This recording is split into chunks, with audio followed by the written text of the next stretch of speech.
Hopefully you can see just behind me this Husky 250cr engine that we've been working on.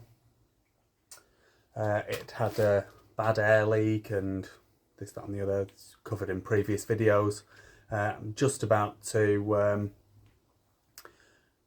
put the top end back on and do a leak down test, and I just want to run through the process of what that is really.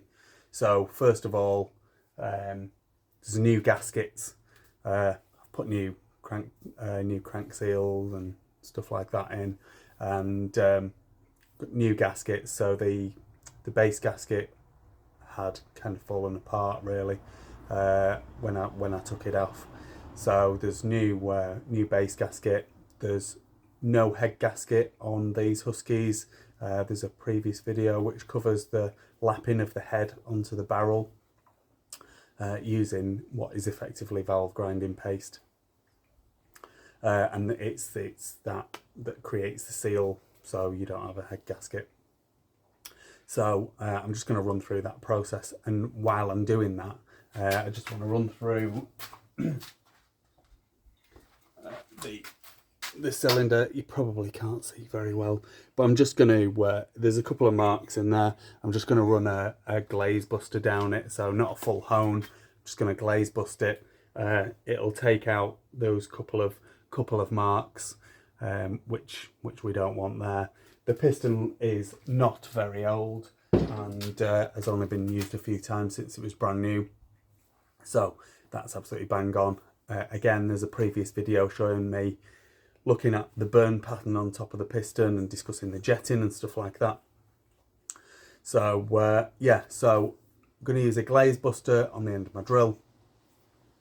I'm going to glaze bust down the barrel, and then before that goes back together, that all needs to be cleaned up. So I'm going to use brake cleaner and a very clean rag to clean that up, and then the barrel can go back on, the head can go back on, can all be torqued down, and then we can run through the leak down test. So with the barrel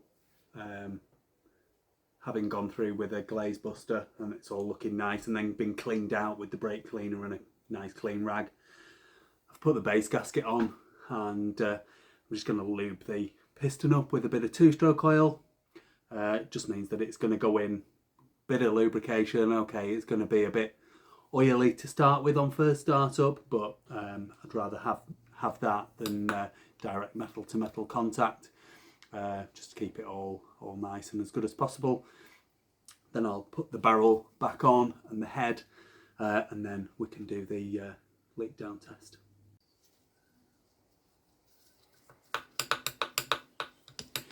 Just needs a light coating. Sometimes I put this on the inside of the barrel, sometimes I put it on the piston, just so long as it's got a light coating, so that when it first slides up and down, it's got a bit of lubrication.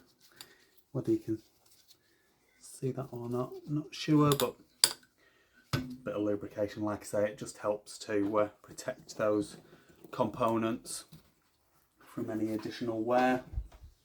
Now the head and barrel are on, we've got to torque the head down. The head torques the barrel down as well. So there's 4 nuts with some copper washers and two bolts.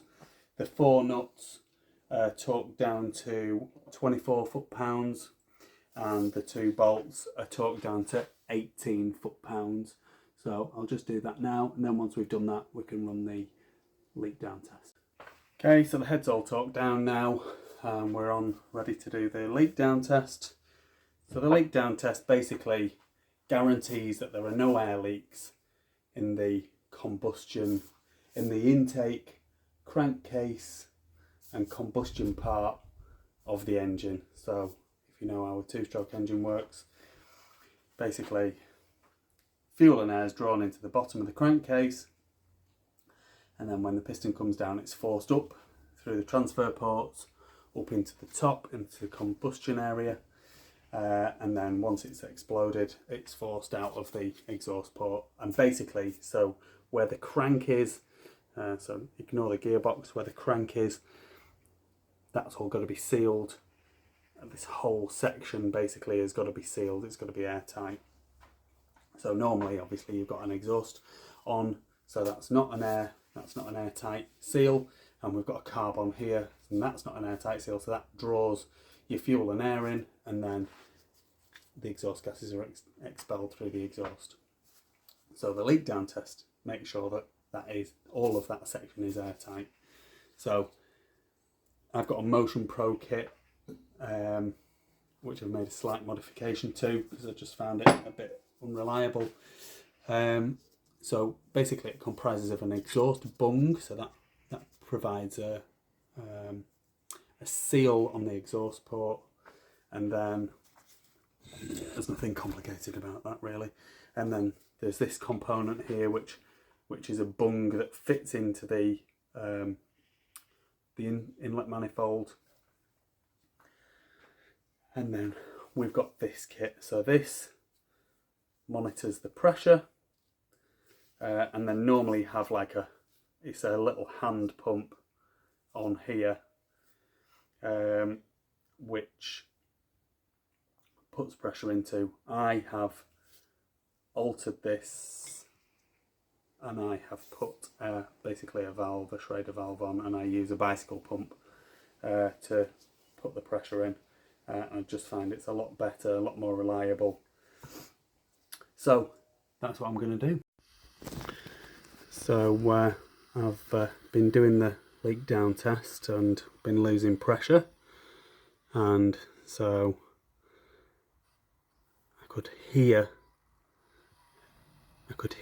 an air leak coming from the crankcase area again, and this time I couldn't identify it anywhere around the seal,